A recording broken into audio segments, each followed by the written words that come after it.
Bonjour à toutes et à tous, bienvenue dans cette nouvelle vidéo, la première de la nouvelle année, et je vous souhaite une merveilleuse année 2021. Que cette année vous apporte toute la joie, tout l'amour, toute la lumière, tout ce que vous désirez pour vous et votre famille, pour Gaïa, pour la nature, pour les animaux, pour l'humanité et au-delà. Donc, très belle année 2021 à chaque personne qui regarde cette vidéo. Je vous embrasse et je vous remercie de démarrer cette année avec moi. Donc, au cours de cette vidéo, nous allons faire deux choses. La première chose, ce sera une lecture de la loi de l'un, de la loi 1, et une deuxième chose, ce sera une méditation. La méditation de janvier 2021, qui sera la méditation de l'unité. Cette unité que nous avons en nous, cette unité qui nous crée, l'unité de l'amour et de l'intelligence en équilibre, celle de la source ou de Dieu, de l'univers, du nom que l'on veut nommer, du sans nom même, éventuellement. Et en tout cas, cet amour et cette intelligence qui nous crée, qui nous façonne à cet instant et que nous n'avons jamais réellement quitté, qui est au-delà de tout espace, de tout temps, de tout éphémère, et qui est, tout simplement, qui est ici et maintenant, et que nous avons nous. Donc, cette année 2021, j'ai à cœur de la partager avec vous en tant qu'année de l'unité. Bien sûr, le processus ascensionnel va se poursuivre. La dédensification, l'allègement des fréquences de la densité va continuer. Le processus ascensionnel suit son cours, le suivra à son rythme et bien entendu ne va pas s'arrêter en chemin. Les fréquences solaires et les rayonnements solaires vont continuer cette année à nous arriver à travers divers événements, diverses éruptions, éjections, et tout se réalisera parfaitement. L'expérience terrestre est chapeautée par des administrateurs de lumière, des hauts plans galactiques et du Soleil central et même au-delà de la constellation d'Andromède. Et donc tout sera réalisé parfaitement. Nous avons foi en cela, nous avons foi en ce plan que nous appelons également la grande expérience. La grande expérience de l'amour et de l'intelligence qui retourne à sa réalité et qui permet de transcender la société terrestre, société humaine, dont de nombreuses choses, dont de nombreux aspects sont inverses et sont en train d'être changés afin de s'aligner à la réalité et à la vérité de l'amour et de l'intelligence de la source. Donc, 2021, c'est une année charnière, tout comme l'a été 2020, qui a été très catalytique, nous le savons tous, et qui a permis l'éveil de nombreux êtres à travers le processus de l'éveil lié à la divulgation de tout ce qui était faux, de tout ce qui est faux, et de tout ce qui est, entre guillemets, issu de la pièce de théâtre que nous vivons collectivement et au sein desquels nous avons un rôle à jouer, un rôle à tenir, et ce rôle, il est vivant et évolutif. Donc il ne tient qu'à nous que de faire nos choix dans l'instant présent afin de manifester, de créer la vie que nous voulons pour nous et notre famille. Et c'est en choisissant nos vibrations, nos énergies, et en alignant nos pensées, nos paroles et nos actes que nous allons y parvenir. Et nous allons parvenir à quoi? Notamment à la réalisation de cette unité, au fait de la percevoir et de la vivre dans l'instant présent.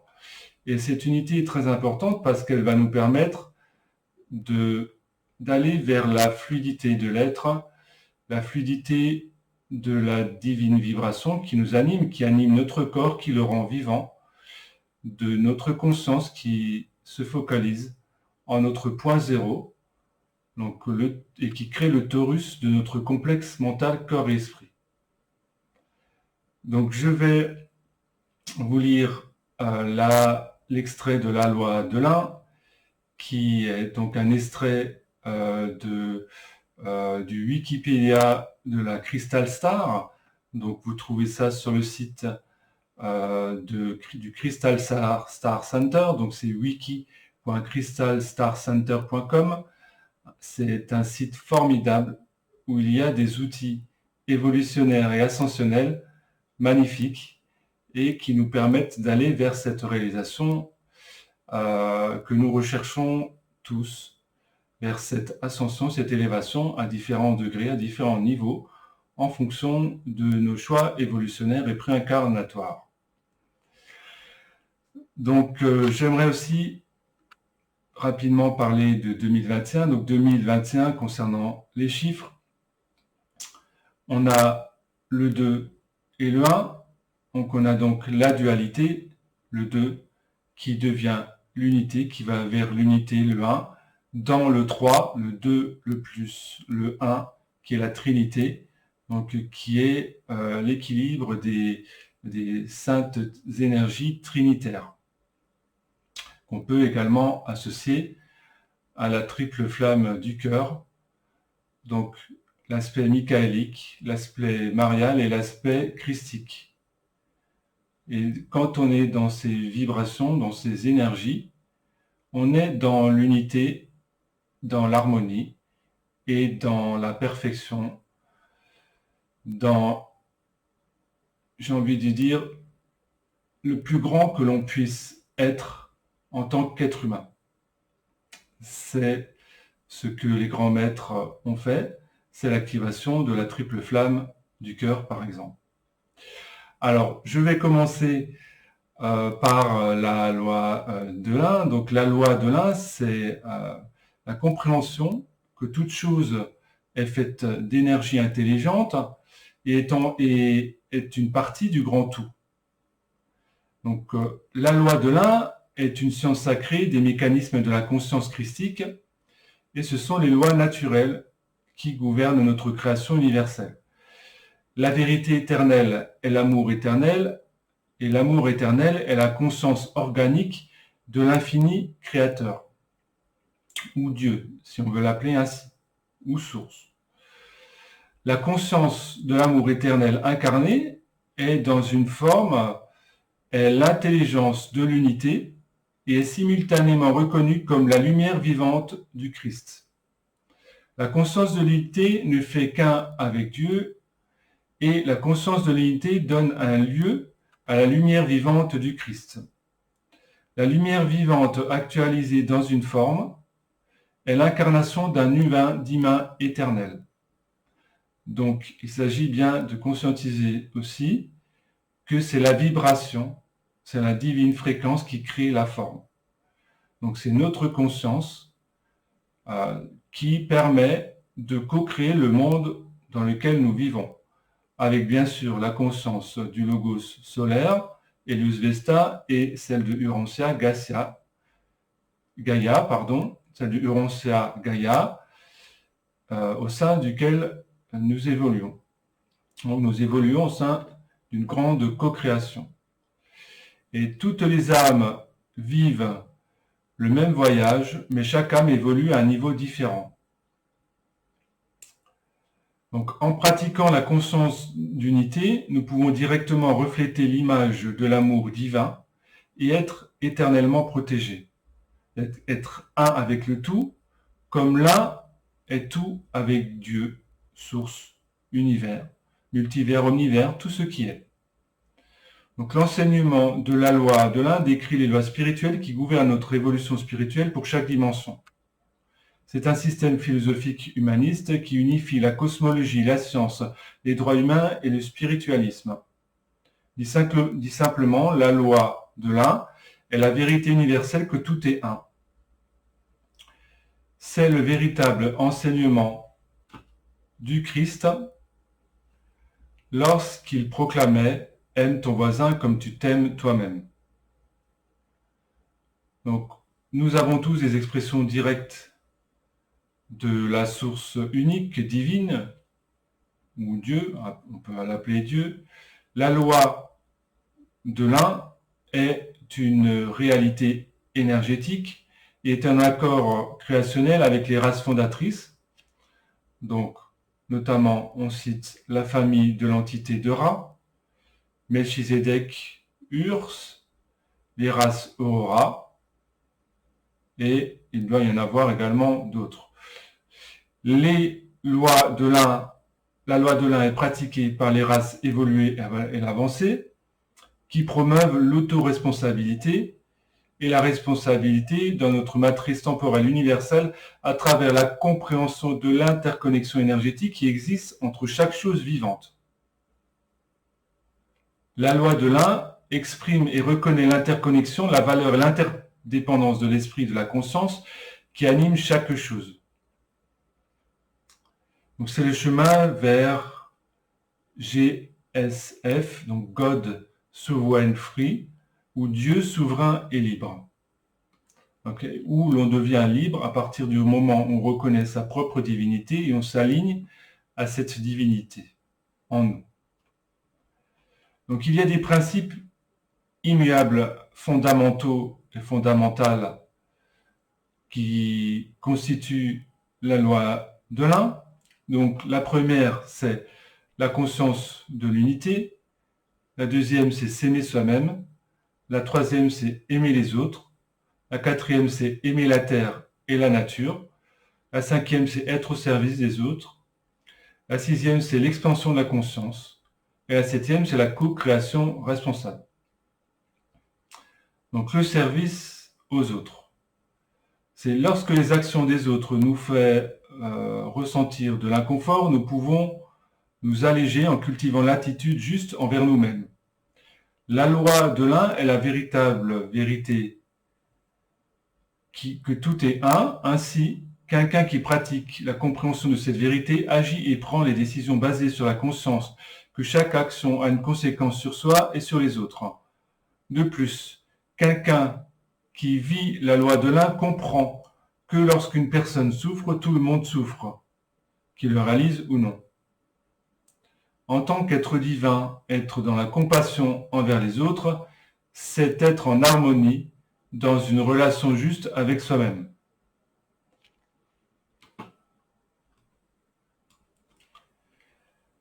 Les principes de base du service à autrui incluent que les individus perçoivent la connexion d'amour dans toute chose et fassent preuve d'amour et de compassion envers les autres. Donc c'est le principe d'observer que toute chose est vivante par le fait qu'elle émane à son plus haut niveau d'existence et de réalité de la source divine d'amour et d'intelligence, source qui la crée. Donc les individus, les principes de base incluent également que les individus soient engagés dans la conscience et dans la croissance de leur conscience spirituelle et soient engagés à aider les autres dans leur développement spirituel. Cela inclut également le fait que les individus soient engagés à transformer leurs pensées provenant de leur ego négatif ou de leur ego matriciel. Donc, ce sont tous les programmes qui sont liés notamment aux archétypes mentaux liés à notre ADN, dont une partie, on le sait, a été involuée au cours des âges, et en développant les comportements du Dieu souverain libre, ou ce qu'on peut appeler le comportement spirituel saint. Donc il s'agit d'avoir cet engagement à transformer nos pensées. Nos pensées sont créatrices, et je l'ai déjà expliqué dans d'autres vidéos, le système est neutre. C'est-à-dire qu'une pensée c'est polarisée négativement, et une pensée polarisée positivement, selon certains aspects des choses, cela va se réaliser de la même manière par rapport au fait que le système nous apprend à devenir co-créateurs conscients. Donc, c'est à nous de faire le choix de nos pensées et de la vibration de nos pensées et de nos paroles. Donc, les individus partagent les informations et leur savoir avec les autres librement. Donc, il s'agit d'un libre échange en open source, entre guillemets. Donc, au niveau de l'informatique, on pourrait faire le distinguo avec ce qui est fait avec les systèmes open source. Donc, type Linux, par exemple, où tout est collaboratif, tout est partagé, tout est visible, tout est lumière, tout est vérité, à savoir que le code source est visible par tous. Donc, on sait ce qu'on accepte, on sait ce qu'on n'accepte pas. Donc, les principes de base incluent le fait que les individus aient un manque d'intérêt ou de volonté à satisfaire leurs besoins matérialistes ou de satisfaire tout ce qui est motivé par les raisons et les maisons de l'ego.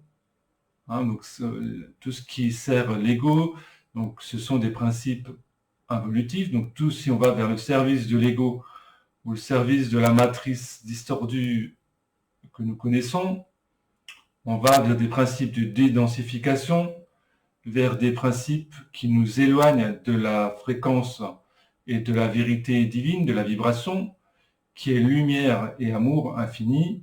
D'ailleurs, au-delà de toute illusion, toute matière est issue du photon de la lumière et est informative.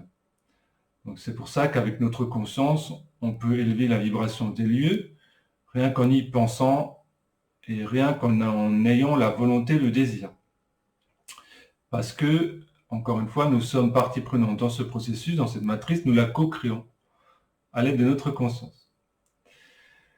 Donc les individus reconnaissent également que chaque personne est un être spirituel sur son propre chemin d'évolution et de découverte spirituelle. Donc cela inclut que le service doit être tout à fait équilibré. On ne peut bien entendu pas imposer quoi que ce soit à qui que ce soit. Cela ne peut être que fait sous forme de propositions, sous forme, j'ai envie de dire, de jeu qui permet à une graine de pousser. Donc nous, on va être les planteurs de graines, mais la graine, c'est pas nous qui allons bien sûr la faire pousser, c'est la personne, si elle le décide ou non. Donc si elle l'arrose ou pas, c'est si elle va vers son âme, vers sa fréquence, vers son esprit ou pas, ou si elle va vers la matière. Donc les choses vont bien sûr se réaliser différemment, suivant le choix des personnes. Donc bien sûr, le fait d'émoustiller quelque part la vibration des êtres, cela va se faire de multiples façons, et cela peut se faire même de façon tout à fait silencieuse, juste en étant et en incarnant dans la présence notre fréquence, notre vibration, qui rejaillit à travers notre aura et qui va informer l'aura des autres de manière quantique et énergétique. Ainsi, on voit là tout l'intérêt de travailler sur l'équilibre de nos chakras, de notre complexe mental corps-esprit, donc aussi bien nos chakras corporels, donc qui sont individualisés, que de nos chakras extracorporels qui sont collectifs. Donc le chakra étoile de la Terre, par exemple, le chakra causal, le chakra étoile du ciel, et les chakras cosmiques, bien sûr, sont des chakras collectifs.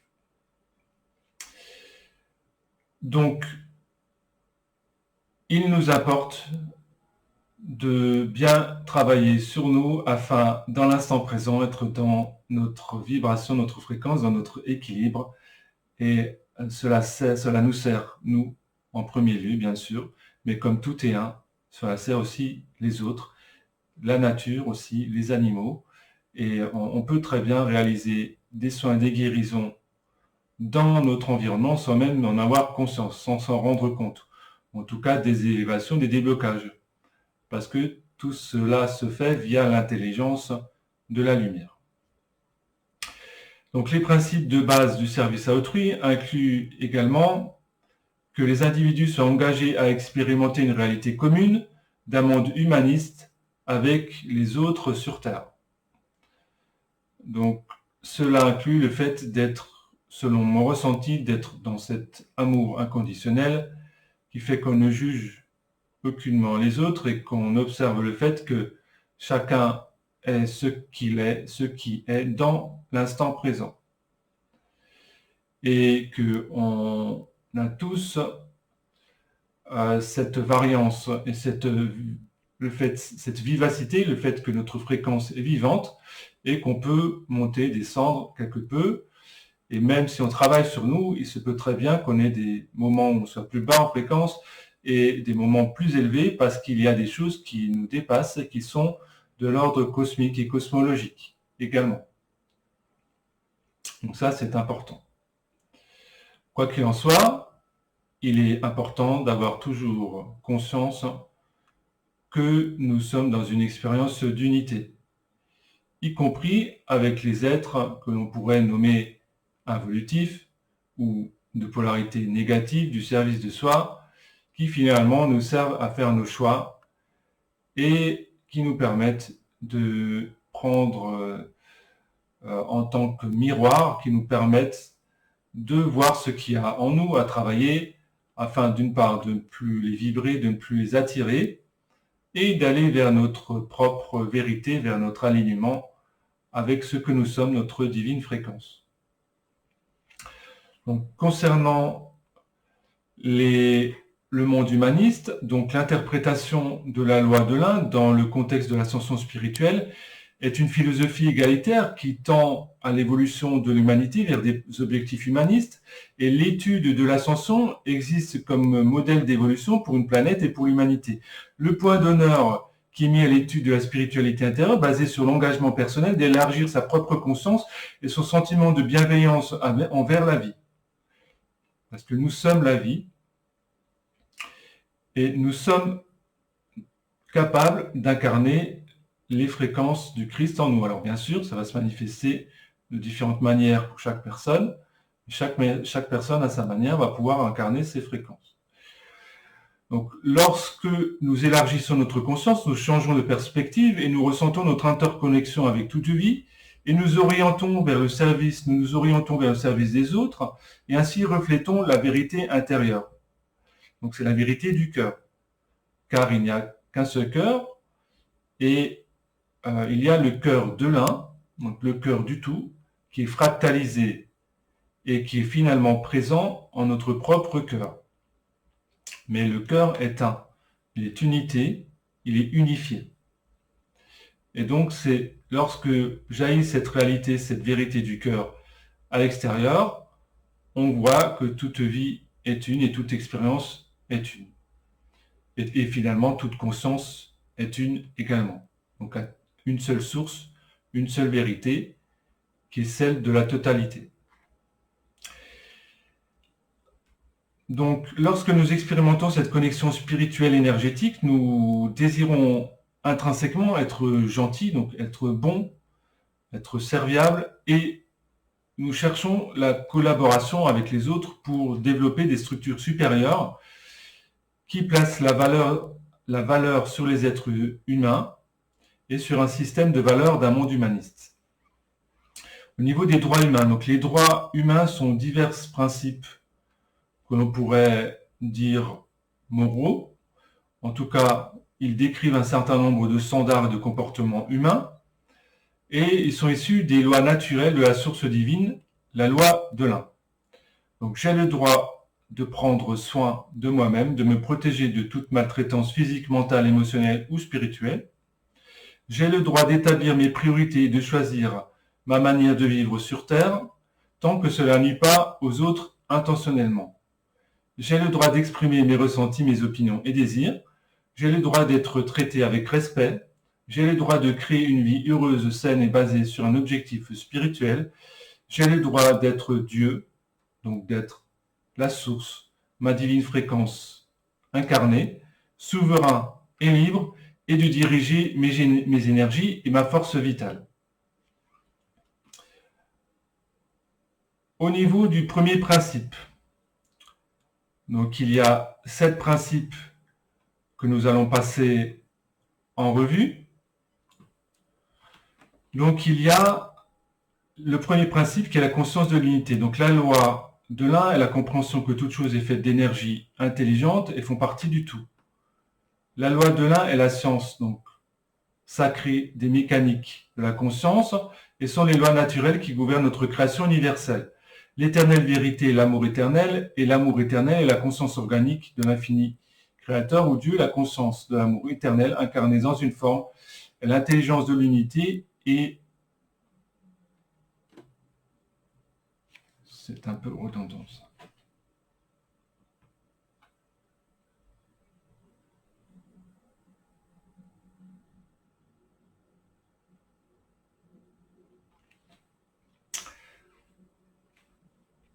Voilà.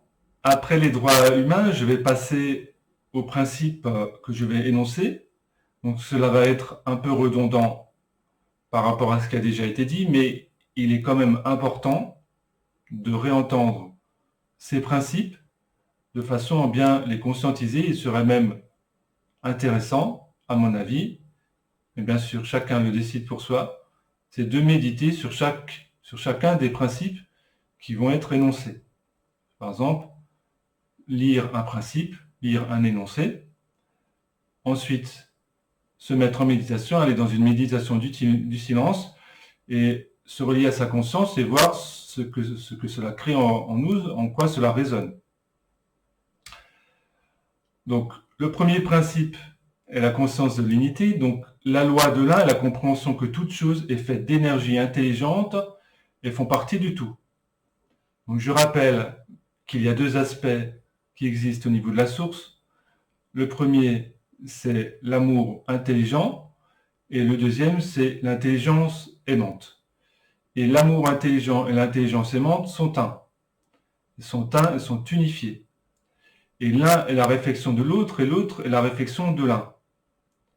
Donc c'est intéressant de se rappeler de cela et de le conscientiser, à savoir, par exemple, en notre cœur, nous avons cet amour intelligent et on pourrait dire au firmament du ciel, de l'univers, de l'infini, il y a cette intelligence aimante. Eh bien, l'un est le reflet de l'autre et l'autre est le reflet de l'un. Donc plus on va vers l'intérieur en nous, plus on va en notre cœur, plus on va également en nous au sein d'espaces collectifs qui sont les espaces de l'infini illimité là-haut. Et inversement, plus on va là-haut, dans l'infini illimité, plus finalement on va en nous, en notre cœur. Et la source est ce qui crée tout. Aussi bien la projection infini illimitée du ciel que la projection du ciel infini illimité en notre cœur, en le cœur, de notre cœur, etc. Donc c'est un principe de l'unité parfaite. Et la loi de l'un est une science sacrée des mécaniques de la conscience, qui sont les lois naturelles gouvernant notre conscience universelle. Et l'éternelle vérité est l'amour éternel, et l'amour éternel est la conscience organique de l'infini créateur ou Dieu.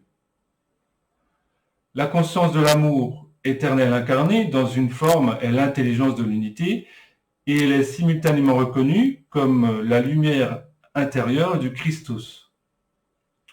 Donc, la lumière intérieure du Christus, lorsqu'elle est actualisée dans une forme, est l'incarnation d'un humain divin. C'est ce qu'on appelle l'Adam Kadmon. Voilà, donc c'est tout un chemin, bien entendu, pour arriver à cette réalisation. Le deuxième principe de la loi 1 est s'aimer soi-même. Donc reconnaissez la force de vie précieuse qui réside en vous respectant et en vous honorant de toutes les manières possibles. Ça veut dire prendre soin de toutes les parties de soi, prendre soin de tout ce qui constitue notre complexe mental corps-esprit, et même au-delà, d'être parfaitement aligné et en conscience avec notre divine fréquence, qui rend notre complexe mental corps-esprit vivant, qui l'anime. Donc s'aimer soi-même est l'action de souveraineté personnelle qui est l'état naturel d'incarnation de l'amour éternel de la source divine. En tant que manifestation de l'esprit de l'éternel amour divin, chacun a la capacité de faire le choix de créer davantage de liberté dans sa vie sans blesser les autres. Ayez le courage d'aller au-delà de vos peurs et de vos souffrances pour devenir l'amour incarné. Vous pouvez toujours trouver l'esprit de la source divine à l'intérieur de vous. Le troisième principe est le principe d'aimer les autres. Donc, pendant que vous apprenez à aimer, à vous aimer, donc l'amour, ça commence toujours par l'amour de soi. Ensuite, il y a l'amour des autres. Finalement, qui ultimement deviennent un, puisqu'il n'y a plus que l'amour qui reste, il n'y a plus le soi et les autres soi, il y a le soi unifié. Et reconnaissez la force de vie précieuse chez les autres en les aimant, en ayant du respect pour eux. Et par la pratique de l'amour de soi et de l'amour des autres, aucun problème d'approbation, de valeur ou d'estime personnelle ne peut émerger car tout le monde est aimé de manière égale. Donc ça, c'est le principe de l'amour inconditionnel dont je parlais tout à l'heure et c'est le principe du non-jugement. Il y a des outils très intéressants qui nous permettent d'aller vers cette voie qui sont, par exemple, les accords Toltec de Don Miguel Ruiz, que vous connaissez peut-être, et qui sont des livres et des principes qui sont très formateurs à ce sujet. Donc, notamment par le fait qu'on va vers cette conscience de non-jugement et d'amour inconditionnel et qu'on accepte les expériences et les choses telles qu'elles sont et les êtres tels qu'ils sont en ayant en conscience que nous sommes un. Donc le quatrième principe, c'est aimer la terre et la nature. Donc aimer la terre et toute création, le royaume de la nature, des plantes, des animaux, des minéraux qui sont tous vivants, conscients et faits d'intelligence. Donc les êtres qui arrivent à se connecter aux cristaux, aux plantes, aux animaux et à toutes choses, aux élémentaux, sont des êtres qui ont ouvert leur cœur.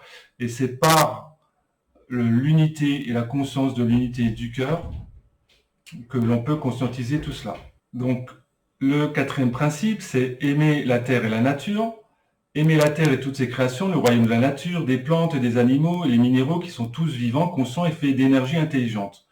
Donc, les êtres qui se sont connectés, qui se connectent aux cristaux, à la nature, aux plantes, aux animaux, aux élémentaux, c'est avant tout parce qu'ils les aiment.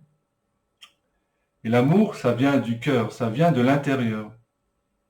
Ainsi, les êtres qui ont ouvert leur cœur prennent conscience qu'il n'y a aucune séparation, que toute séparation est illusion, et que finalement, à travers le cœur universel, on peut entrer en connexion, en résonance avec toute conscience, qu'elle soit cristalline, minérale, végétale, animale ou autre, terrestre et non terrestre également.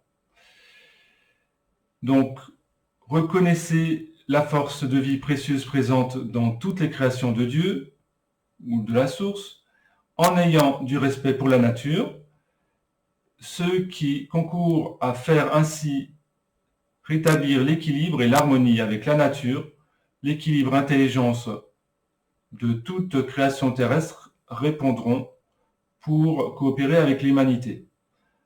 Donc cela inclut, bien entendu, de travailler avec les consciences de Gaïa, de la Terre, de la nature, pour participer à l'élévation ascensionnelle.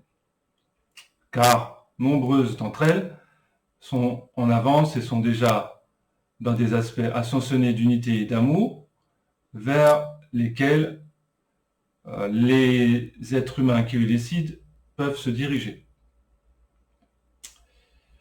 Donc les êtres humains qui vivent en disharmonie avec la nature créent de nombreux événements qui sont considérés comme étant plus en lien avec ce qu'on pourrait nommer des forces indomptables. Donc les forces indomptables, ce sont les forces de la matière, de l'ego, les forces du mental, les forces des programmes mentaux, mais ce ne sont pas la réalité. Donc lorsque les êtres humains apprendront à vivre en harmonie avec la Terre et le royaume de la nature, les créateurs naturels s'aligneront pour être en harmonie et en collaboration avec tous les habitants.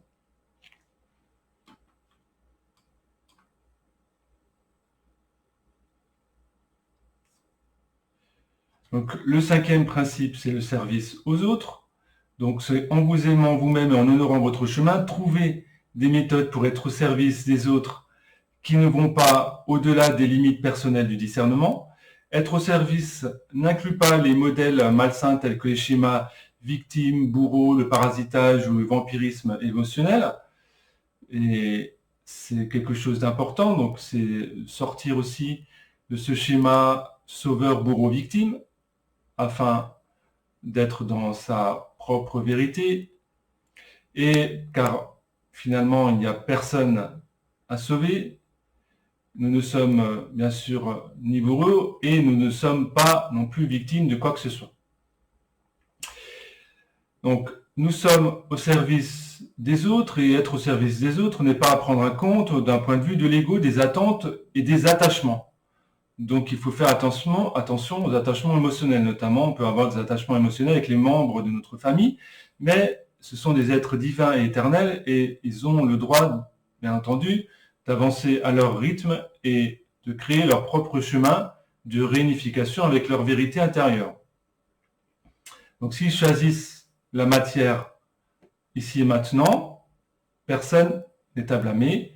Ça ne veut pas dire que l'expérience terrestre actuelle ou ce qu'ils vivent ne vont pas les aider plus tard, par exemple sur d'autres sphères, à aller vers la réalité de leur divine fréquence. Au contraire, cela fait partie d'un chemin de réalisation par lequel nous sommes tous passés. Donc soyez au service des autres en ayant de l'amour inconditionnel, en étant naturellement dans le monde présent. L'échange énergétique fait entre les participants étant au service des autres amplifie et élargit la croissance de la conscience comme nulle autre méthode. Le plus vous êtes au service des autres et amplifiez ce champ énergétique, le plus de joie, d'harmonie et de cadeaux vous seront apportés dans votre vie. Le plus de services vous désirez vous dédier au plan de Dieu, à la loi de l'un, le plus de support spirituel vous pouvez échanger avec la force divine. Donc ça inclut le fait que ce que je disais tout à l'heure, il n'y a en réalité personne à convaincre de quoi que ce soit, que telle expérience est bonne ou mauvaise pour elle, par exemple. Simplement, il y a à proposer, mettre à disposition de la conscience, de la vibration, de la fréquence, en étant tout simplement en incarnant cela. Et après, chaque personne fait ce qu'il veut, cela résonne ou cela résonne pas. La personne peut regarder ou pas le miroir, elle peut le regarder et ne rien faire, elle peut le garder et travailler sur certains aspects, mais pas sur tous. Elle peut s'en détourner, c'est son choix. C'est son choix, c'est son chemin. Et lorsque les actions des autres nous font ressentir de l'inconfort, nous pouvons nous alléger en cultivant l'attitude juste envers soi-même. Et la loi de l'un est la vérité universelle et que tout est un. Ainsi quelqu'un qui pratique la compréhension de cette vérité agit et prend ses décisions basées sur la conscience que chaque action a une conséquence sur le soi et sur les autres. De plus, quelqu'un qui vit la loi de l'un comprend que lorsqu'une personne souffre, tout le monde souffre, qu'il le réalise ou non. Et en tant qu'être divin, être dans l'incompassion envers les autres, c'est être en harmonie dans une relation juste avec soi-même. Donc il faut bien conscientiser aussi qu'il y a sous-jacent à tout cela des principes qu'on pourrait qualifier comme des principes angéliques. Donc les principes des mondes de lumière unifiés. Et c'est en cela que s'inscrit le service des autres de la loi de l'un.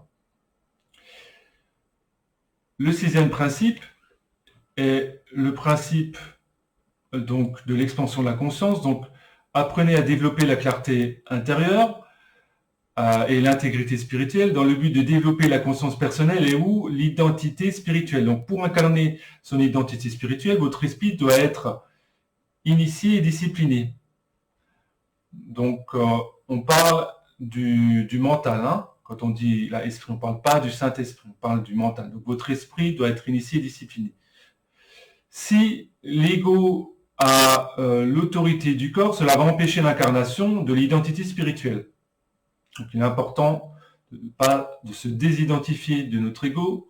Nous ne sommes pas notre ego, nous avons une infinité d'ego à travers les différentes matrices que nous incarnons, à travers les différentes matrices que notre conscience crée. Donc ce sont des outils, des moyens, des médiums qui nous permettent d'être et d'avoir un point de présence dans les matrices, mais ce n'est pas notre vérité. C'est un outil, c'est un moyen d'être une présence dans un point de localisation de l'espace-temps. Et donc, si le corps mental crée des obstacles à l'incarnation de l'identité spirituelle, autrement dit la conscience, elle n'est pas expérimentée. Donc, cela inclut le fait que toute la pleine multidimensionnalité de notre être ne va pas pouvoir être. Ainsi, par exemple, un être conscient et éveillé de sa spiritualité multidimensionnelle peut très bien dire, à cet instant, je dois réaliser, par exemple, une œuvre, je dois réaliser un livre, c'est ce que je ressens, c'est ce que je ressens de ma guidance intérieure. Je peux très bien faire appel à des égos de moi-même qui, soit d'un point de vue terrestre ou d'autre, ont été des créateurs en ce sens et qui vont m'aider à réaliser ma création, ma tâche. Et ce sera de toute façon des parties de moi. Ce seront des parties de ma conscience. Car la vérité de ce que nous sommes, c'est la conscience, la vibration. Et la première étape est à l'expansion de la conscience et de devenir conscient du contrôle mental et de la qualité du contenu de vos pensées, de vos systèmes de croyances. Ultimement, nous n'avons rien à croire. C'est peut-être énorme ce que je vous dis, mais ultimement, on n'a rien à croire. Ultimement, on a juste à être. La seconde étape de coopérer avec le processus d'inconfort mental et physique en cultivant la patience et l'attachement dans le vide du silence. Donc, apprenez à calmer le mental, sublimer le mental égo et à cultiver la sérénité. Une fois que la sérénité, la discipline mentale, la sublimation de l'ego sont achevées, écoutez votre esprit divin intérieur pour recevoir la guidance. La guidance intérieure mènera toujours au processus de rééducation pour expérimenter une expansion de conscience continuelle, loin de la peur et des dogmes. Le Christos intérieur guidera toujours chacun à choisir plus d'amour et de paix par l'expansion de la conscience de l'unité spirituelle et de l'identité spirituelle. Donc, apprendre à cultiver le silence, être dans ce silence, être ce silence intérieur, et être dans cet équilibre du silence intérieur inamovible et éternel, trouver cet équilibre avec l'action est quelque chose d'essentiel pour notre réalisation. Entre le silence, l'immobilité, le rien faire, et l'action, le faire aligné avec tout ce qui est l'unité du silence et de la contemplation de celui-ci. C'est pour ça que je considère que les méditations du silence, les méditations vibrales, où on se connecte à notre vibration, on accueille ce qui vient de notre soi divin et de notre soi primordial originel, sont les méditations les meilleures parce qu'elles ne font pas intervenir le mental et elles se focalisent sur l'accueil de ce qui vient, l'accueil de ce qui est dans l'instant présent. Le septième principe, c'est le principe de la co-création responsable. Donc, lorsque nous devenons plus infusés de l'amour éternel et de l'identité spirituelle, le plan intelligent active l'objectif divin d'être connu comme co-créateur avec Dieu. Donc l'identité spirituelle et le plan intelligent de l'objectif divin sont la même chose. Donc je répète, l'identité spirituelle et le plan intelligent de l'objectif divin sont finalement la même chose. La clarté de l'objectif et de la direction qui devient de plus en plus claire à mesure que nous engageons à vivre au service et au principe du tout, ou de l'esprit du Christ, de l'esprit qui permet à toute chose d'être vivante. On rappelle que l'esprit du Christ, l'archétype du Christ, c'est ce qui permet la mise en mouvement de la conscience et la mise en mouvement de l'amour-intelligence. Donc ça, c'est un concept fondamental. Voilà. Connaître et aimer notre mission apporte de la joie, de la paix et un sentiment de réalisation, et même en faisant face à l'adversité ou à des difficultés. Une fois que nous avons cette connaissance, nous sommes responsables de l'avoir et de la pratique responsable de la co-création avec le tout. Un co-créateur responsable sait que toutes les manifestations se font en partenariat avec le tout. Nous ne possédons ni contrôle, ni ne contrôlons quoi que ce soit. Donc les besoins, les désirs et l'imposition de sa volonté doivent être évités. Nous sommes les intendants de l'esprit de la source divine pour servir les autres en étant un co-créateur responsable avec le tout. En ayant connaissance et en appliquant ce principe, nous sommes éternellement libres des échanges karmiques. Donc pourquoi ?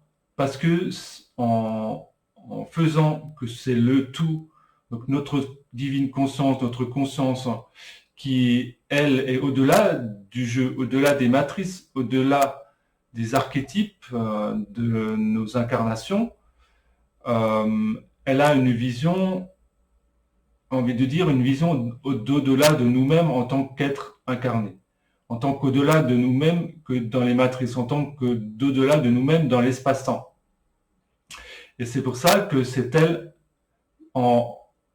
qui est source de toute création, toute créativité est issue de la source, et en créant les choses, en étant incarné dans les matrices à partir des principes créateurs, divins, universels, qui créent toutes les matrices, on se rend bien compte qu'on fait la volonté de Dieu, de notre divinité incarnée, et que cela ne peut être que la meilleure des choses sur tous les aspects des choses. Sur tous les aspects des choses. Voilà. Et bien entendu, ça ne crée pas de karma, parce que on fait la volonté de la source. Donc ce n'est pas, la roue du karma ne rentre pas en ligne de compte, c'est plutôt la loi, au-delà de la loi karmique qui existe sur un certain plan. Là, on est sur des plans bien plus élevés, on est sur la loi d'action de grâce. Donc, ce qui est tout à fait autre chose. Donc, les principes spirituels importants, donc, et après, donc, on va faire cette méditation de l'unité pour bien démarrer 2021. C'était pour voir si vous suiviez. Donc, les principes spirituels importants, donc il y a de nombreux chemins menant à la source divine et chaque personne a son chemin unique pour s'y connecter. Lorsque nous nous concentrons sur l'unité plutôt que sur le soi, nous élargissons notre pouvoir spirituel, notre efficacité dans le monde.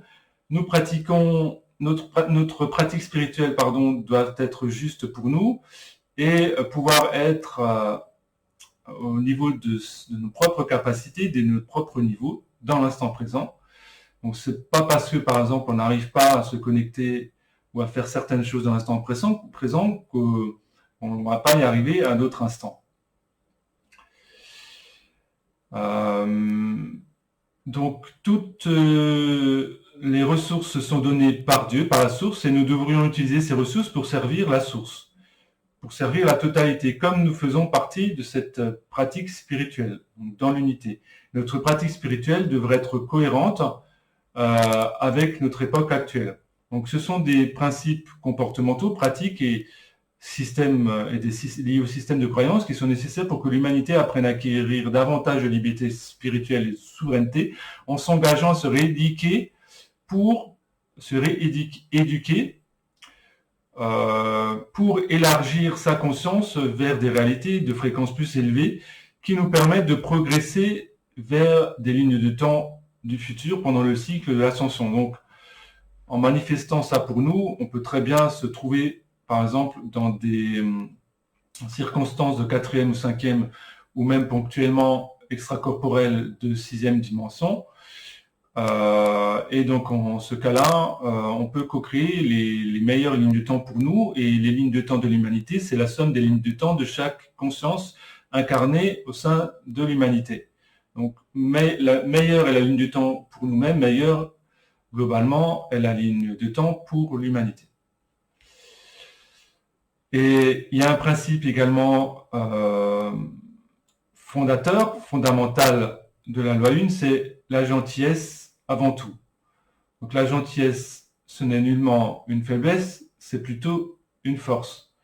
Quand on dit avoir le cœur sur la main, c'est une très grande force que d'être dans cet état d'être.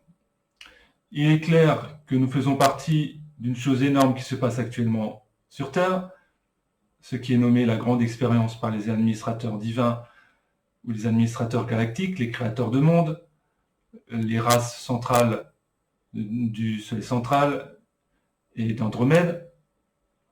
Donc, l'ascension impacte tout le monde, il y a des applications personnelles qui sont propres à chacun. Se connecter à son âme, à se connecter à la source divine, à Dieu est très personnel. Donc, chacun a sa propre relation avec la source, Dieu. Et elle est unique pour chaque personne. Pourquoi ? Simplement parce que nous sommes nous-mêmes des âmes, des êtres uniques.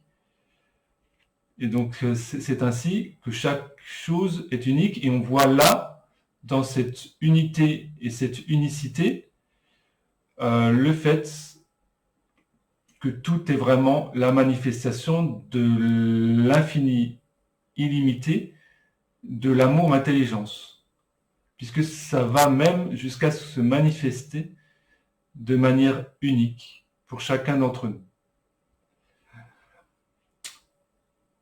Donc, faisant partie de la race humaine, nous savons tous ce qui fait souffrir horriblement et de se sentir seul dans l'obscurité.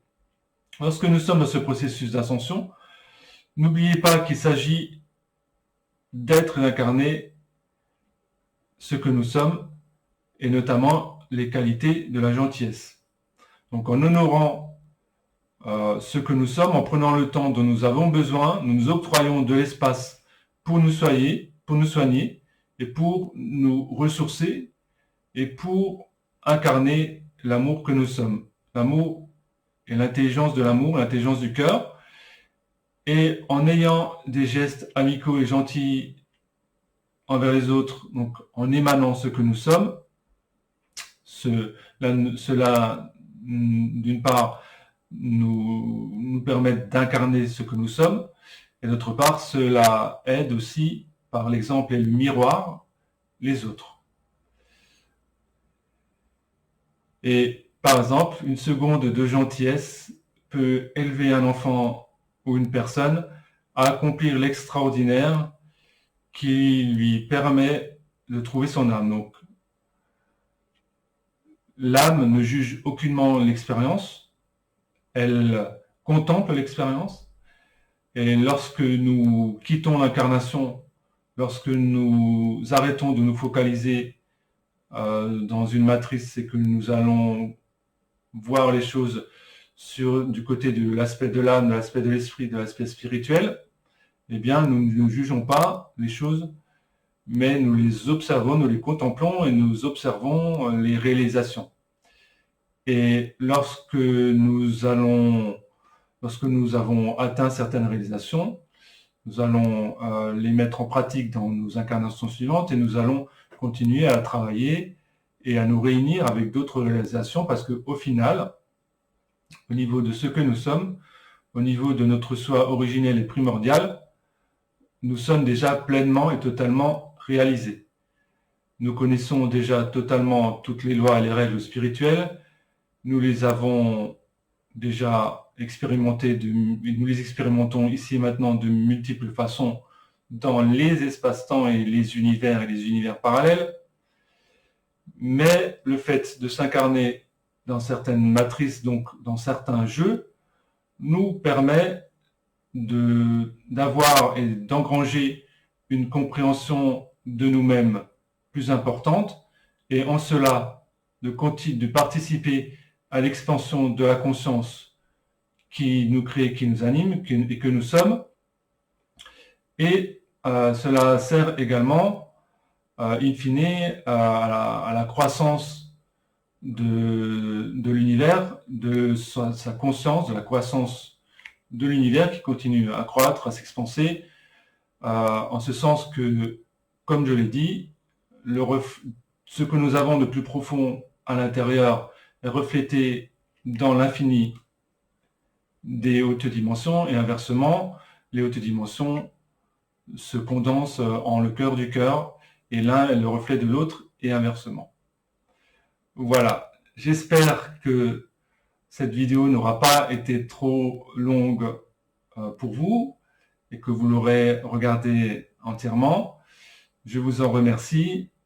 Et encore une fois, il est bon de méditer sur ces lois et principes de la loi de l'un, qui sont des principes salvateurs, et vraiment des principes très importants à conscientiser pour avancer sur son chemin de réunification et sur le chemin de l'unité. Je vous remercie. Donc je vais faire à présent une seconde vidéo qui sera la méditation de l'unité de 2021, de janvier 2021, et qui nous permettra, je l'espère, de bien commencer cette année. Je vous remercie et à tout de suite pour la méditation.